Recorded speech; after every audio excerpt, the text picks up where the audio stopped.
Shoot करने में, हाँ कर लेना, कर देगा।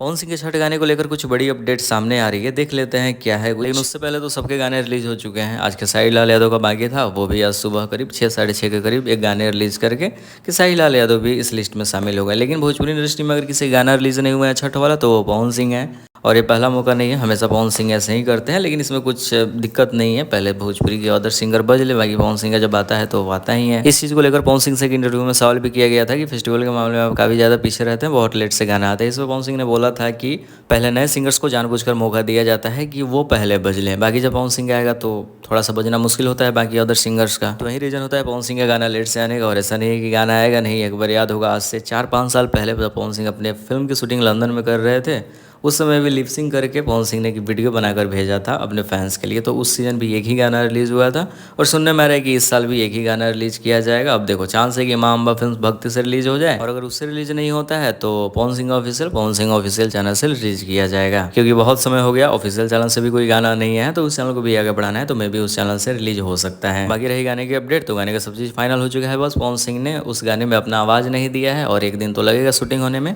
तो गाने की शूटिंग की जाएगी और बहुत जल्दी पोस्टर रिलीज किया जाएगा। आगे की अपडेट एक वीडियो बनाकर दे दिया जाएगा या फिर कम्युनिटी तो पक्का किया जाएगा। तो चैनल को सब्सक्राइब करके चैनल के साथ जुड़ जाएं।